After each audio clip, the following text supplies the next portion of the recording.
Hello friends, today we are going to study the new chapter that is the areas related to the circle. Friends, हमने कुछ दिनों पहले circle देखा था, उसके कुछ बेसिक कंसेप्ट आपके ऑलरेडी क्लियर है. फॉर एग्जांपल रेडियस, डायमीटर किसे कहा जाता है ये आपको सब पता है.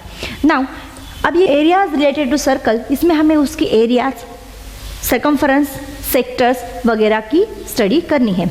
Let's see. फर्स्ट हम देखेंगे सर्कल. अब एरियाज रिलेटेड टू सर्कल, इसके हिसाब से यहाँ पे सर्कल की डेफिनेशन चेंज हो गई. जो हमने प्रीवियस देखी थी वो भी सही थी जब हम सर्कल स्टडी कर रहे थे. At that time we consider circle as a just round circle we draw on the paper. Now here we consider as a circle. उसमें कुछ ऑब्जेक्ट भी होंगे, कुछ सर्कुलर सरफेस एरियाज भी होंगे. उसके हिसाब से यहाँ पे सर्कल की डेफिनेशन बनती है, it is a path traced by a moving point which moves such that it remains always at the same distance from a fixed point. यहाँ पे ऐसा बताया गया है, it is a path traced by a moving object. Let's consider A is the moving object. वो जब भी move करता है तो वो एक पाथ ट्रेस करता है. ये जो पाथ में वो मूव करता है वो पाथ कंटिन्यूसली कांस्टेंट डिस्टेंस से रहता है फ्रॉम अ फिक्स पॉइंट. यानी जब भी मूविंग ऑब्जेक्ट ए पोजीशन से बी पे आता है, बी से सी पे आता है, एट दैट टाइम उसका एक फिक्स पॉइंट से डिस्टेंस हमेशा ही सेम रहता है. It remains always at the same distance from a fix point. वो जो सेम डिस्टेंस रहता है यानी O A is equal to O B is equal to O C, उस सेम डिस्टेंस को कहा जाता है रेडियस और वो फिक्स पॉइंट को कहा जाता है सेंटर. ठीक है, इसलिए ये सर्कल की डेफिनेशन ऐसे बनी है, it is the path traced by moving point which moves such that it remains always at the same distance from a fix point. ये मूविंग ऑब्जेक्ट हमेशा कांस्टेंट डिस्टेंस मेंटेन करता है फ्रॉम अ फिक्स पॉइंट. ठीक है, और उस constant distance को कहा जाता है रेडियस और फिक्स पॉइंट को कहा जाता है सेंटर.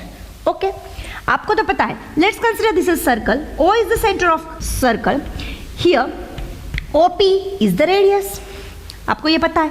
अगर मैंने ये स्ट्रेट लाइन ड्रॉ की, if I draw a segment which is passing from the centre, then this segment we called as a diameter. उसे कहा जाता है diameter. Here AB is the diameter. ठीक है, अब डायमीटर और रेडियस के बीच में क्या रिलेशन है वो मैं पहले समझाती हूँ आपको. ये OP और OB ये दोनों क्या है?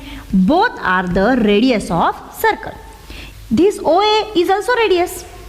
यानी OP is equal to OB is equal to OA, radii of same circle. अब देखिए, ये जो डायमीटर के अगर बारे में हम सोचेंगे, AB is our diameter. Generally diameter is denoted by small d. अब ये डायमीटर कैसी बनी है? ये बनी है OA प्लस OB, यानी ये बनी है R plus R. So diameter और रेडियस का रिलेशन होता है D is equal to twice R. यानी diameter is equal to the double the radius. यानी अगर आपको रेडियस दी गई है 3 सेंटीमीटर तो डायमीटर कितनी होगी? रेडियस की डबल, यानी 2 3s are which is equal to 6. ठीक है, यानी ये कंसेप्ट क्लियर हो गया. Diameter is the double of radius. So उसको अपोजिट कहेंगे तो क्या होगा? Radius is half of diameter. कैसी? यहाँ पे देखिए, हियर 2 इज मल्टीप्लाई. अगर यहाँ आके वो डिवाइड हो गया, यानी डायमीटर की हाफ करेंगे तो रेडियस मिलेगी और रेडियस की डबल करोगे तो डायमीटर मिलेगी. Are you getting my point? So if D is given as a 10, what about the radius? Radius निकालनी हो तो डायमीटर की हाफ करनी पड़ेगी, यानी D/2 which is equal to 5. ठीक है, आपको ये कंसेप्ट समझ में आ रहा है? सो आप डायमीटर को एक कॉर्ड भी कह सकते हैं, because the definition of the chord is the segment joining the any 2 points on the circle is called a chord. This is the largest chord of the circle that called as a diameter. Diameter is passing through the center. That's why center divide the diameter into 2 parts, and that 2 equal parts we call as a radius.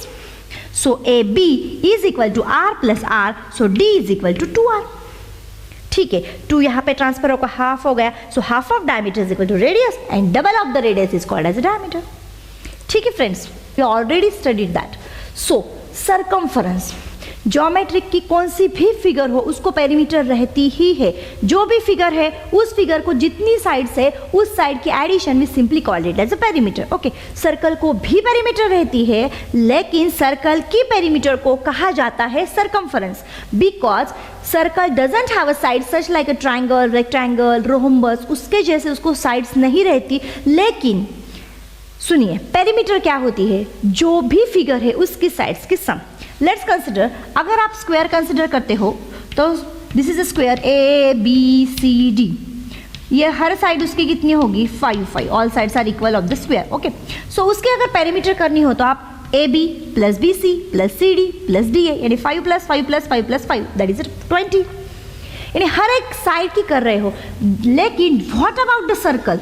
उसके ऐसी side कैसे count कर पाओगे? इसलिए circle के perimeter को हम perimeter कहने के वजह हम उसे कहते हैं सरकमफरेंस, यानी circumference is also perimeter of circle. First of all हम देखेंगे उसकी डेफिनेशन क्या है। A distance covered by travelling once the round a circle is called its perimeter और सरकमफरेंस। सपोज एक पर्सन है, वो ए पोजीशन से स्टार्ट करता है, वो एक ट्रैवलिंग करता है, ए से निकलता है और ए पे ही पहुंचता है, यानी 1 कंप्लीट राउंड। जब वो ट्रैवल करता है तो वो जो भी डिस्टेंस यहाँ से ट्रैवल करता है उस डिस्टेंस को कहा जाता है सरकमफरेंस। ठीक है, so what is the definition of circumference? The distance covered by travelling once around a circle is called its perimeter और सरकमफरेंस। सिंपली अब ये सर्कुलर पाथ उसने कवर किया है, सो सरकमफरेंस का फॉर्मूला होगा पाई d, C is equal to pi d. Pi is the constant. When we are going to study the circle, we always use as a pi. Any circular object को कुछ constant लेना ही पड़ता है। ये जो पाई है उसकी वैल्यू फिक्स रहती है 22/7 और we have to consider 3.14. As per the requirement, we can use 22/7 और 3.14. ठीक है, आपको पता है ये फॉर्मूला कैसे बना? C is equal to pi d, और दूसरे इसमें बोलने की बात होगा C is equal to 2 pi r। ये 2 pi r कहाँ से आया? आपको पता है d की वैल्यू कितनी है फ्रेंड्स? ये पाई तो मैंने लिख दिया, d मैंने अभी पढ़ाया था आपको, d हम ऐसा भी लिख सकते हैं, ट्वाइस द रेडियस। सो ये आएगा 2r, सो दैट ये 2 मैंने पहले लिखा और पाई r, यानी सर्कल की अगर हमें सरकमफरेंस लिखनी है तो we have to use C is equal to pi d और C is equal to 2 pi r। अगर डायमीटर गिवन हो तो you have to directly use this formula, if radius given you have to use this formula. ठीक है, समझ में आ रहा है? इसका यूज कहाँ पे होगा? फॉर एग्जाम्पल एक सर्कुलर पार्क है, उसमें ट्रैकिंग पाथ दिया है, एक आदमी रोज उसके 4 फेरे लगाता है, तो एक फेरे में वो कितना डिस्टेंस कवर करता होगा? तो वो एक फेरे में जो भी डिस्टेंस कवर करता है विच इज इक्विवेलेंट सरकमफरेंस। ठीक है, so circumference is the distance covered by travelling once around circle is called its perimeter और सरकमफरेंस। ठीक है, आपको सरकमफरेंस का कंसेप्ट समझ में आ गया। ये राउंड पाथ है, उसको स्टार्ट किया यहाँ से आके फिर यहाँ पे जब पहुँचते हैं उस एक राउंड में जो भी डिस्टेंस हमसे कवर होता है दैट कॉल्ड एज सरकमफरेंस। ठीक है, now we have to consider the areas. What is the difference between circumference and area? The difference, main difference is जब भी circumference study करते हैं ना तो सिर्फ ये circular path ही cover किया जाता है, but when we are going to study the area, at that time we have to cover all paths that is include inside the circle। ये सब हम cover करेंगे जब we have to study the area। समझ में आ रहा है? Circumference के लिए ये boundary ही आती है और area के लिए पूरा अंदर का पार्ट कवर किया जाता है। ठीक है, इसीलिए एरिया ऑफ सर्कल का फॉर्मूला रहेगा pi are square. So area of circle is pi are square. अगर ये कॉमन फॉर्मूला है, जनरली हम 5th स्टैंडर्ड से इसे यूज करते आ रहे हैं, लेकिन एक रिलेशन समझाना चाहूंगी। आपको पता है r is equal to 1/2 d, तो उसके हिसाब से अगर मैंने रेडियस की जगह r की जगह d/2 डाला और उसका स्क्वायर किया तो एरिया का फॉर्मूला रिलेटेड विद डायमीटर बनेगा पाई d स्क्वायर अपॉन 4। ठीक है, but in general most of times we use this formula for calculating the area of circle. समझ में आ रहा है? जब सर्कल कंसिडर करते हैं तो होल पार्ट्स आता है, पेरीमीटर करते हैं तो इसकी बाउंड्री आती है। ठीक है, नाउ ये सर्कल को आपको समझ में आ गया। अगर ये पूरे सर्कल को मैंने डायमीटर आपके this is the largest chord और we say that this is the mid line of the circle, ये सेंटर से पास होती है। अगर मैंने कौन से भी सर्कल को इस मिड लाइन से कट किया तो क्या होता है? It get divided into two equal parts and each equal part is called as a semi circle. ठीक है, ये जो हाफ पार्ट बना है ना फ्रेंड्स, इसे कहा जाता है सेमी सर्कल। ठीक है, so we are going to study the semi circle. Let's see, ये सेमी सर्कल क्या होता है? Every diameter of circle divides it into two equal parts. Circle की हर एक डायमीटर्स, अगर मैंने लेट्स सी, ये मैंने सर्कल है, इसका सेंटर है, मैंने एक डायमीटर डाल दी। जब तक ये डायमीटर नहीं थी तब पूरा सर्कल दिख रहा था। जब भी हम डायमीटर ड्रॉ करते हैं तो वो डायमीटर कौन सी भी हो, वो डायमीटर सर्कल को टू इक्वल पार्ट्स में डिवाइड करती है and each part we consider as a semi circle. हर एक पार्ट को कहा जाता है सेमी सर्कल। ठीक है, so every diameter of circle divide it into two equal parts, each part being called semi circle. ठीक है, सो अब ये सेमी सर्कल देखिए, सेमी सर्कल कैसा बना है? ये हाफ कर्व आया है, ये डायमीटर भी आई है, OB is our radius, OA is also our radius, R plus R is equal to 2R which is equal to diameter. So area, देखिए डायमीटर सर्कल के दो इक्वल पार्ट्स करती है, यानी पूरे सर्कल का एरिया होगा पाई आर स्क्वायर, तो उसका हाफ होना चाहिए ना, क्योंकि हाफ पार्ट है। So area of semi circle is equal to half pi are square. समझ में आ रहा है? So area of semi circle is half pi are square. उसी पैटर्न में पेरीमीटर ऑफ सेमी सर्कल यानी circumference of semi circle definitely half होगी पहले वाले कंप्लीट सर्कल से। So circumference is equal to half 2 pi r. Let's see, 2 to get cancel तो बचा pi are. Just इतना फॉर्मूला नहीं है। देखिए सरकमफरेंस यानी बाउंड्री लाइन कवर की होती है। फॉर एग्जाम्पल अगर मैं आपको बोलती हूँ एक आदमी सेमी सर्कल टाइप के प्लेग्राउंड को राउंड्स लगाता है, यानी एग्जैक्टली वो कौन सा पाथ कवर करता है? Let's consider he start from A, यहाँ से निकलता है, ऐसा कर्व पाथ लेता है, बी तक आता है, फिर बी से ए तक आता है।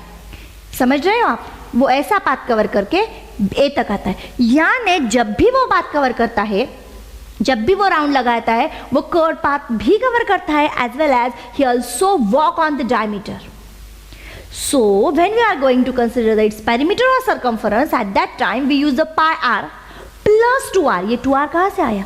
वो b से a तक भी पहुंचेगा ना, क्योंकि वो राउंड लगा रहा है। So b to o, this is r, फिर o से a, this is also r। So r plus r did form the 2r। यानी सेमी पेरीमीटर की सर्कमफरेंस बनेगी pi r plus 2r। समझ में आ रहा है? ओके, पूरा सर्कल देखा, उसके बाद सर्कल का हाफ पार्ट देखा, called at as semi circle. उस सेमी सर्कल का भी हाफ पार्ट देखेंगे, we called it as a quadrant. Let's consider, अगर ये मेरा सेमी सर्कल है, फिर से मैं ड्रॉ करती हूँ, मैं यहाँ से एक रेडियस ड्रॉ करती हूँ। अगर मैंने ये पार्ट कट कर दिया तो सेमी सर्कल का भी हाफ होगा ना, सेमी सर्कल का हाफ होगा, तो ये पार्ट जो बनता है that called as a quadrant. So it is the 1/4 of the circle. ये सेमी सर्कल का हाफ है, सेमी सर्कल बिगर सर्कल का हाफ है। Are you getting my point? ये सेमी सर्कल का हाफ है और सेमी सर्कल सर्कल का हाफ है, यानी इसे डायरेक्ट सर्कल से कंपेयर करोगे तो ये सर्कल का 1/4 पार्ट है। सो it is the 1/4 part of the circle. So it's area क्या होगा? 1/4 of the area of circle. Definitely अगर 1/4 पार्ट है तो एरिया भी 1/4 ही होगा। So area of quadrant is equal to 1/4 pi are square. It's perimeter आएगी 1/4 2 पाई आर। लेट्स सी इसकी पेरीमीटर कैसे बनी।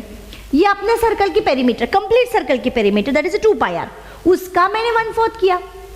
समझ में आ रहा है? ये जो आएगा ना उसका 1/4। For example if a person start from point O, he covers the distance OA, उसके बाद ही A से B को आएगा, B से O को जाएगा, यानी ये जो भी पाथ कवर करेगा वो रहेगा OA to AB to BO। यानी जब भी वो चलता है ये कर्व पाथ भी कंसिडर किया जाता है और ये दो रेडियस भी कंसिडर किए जाते हैं। That's why circumference of quadrant is equal to 1/4 2 pi R plus 2r।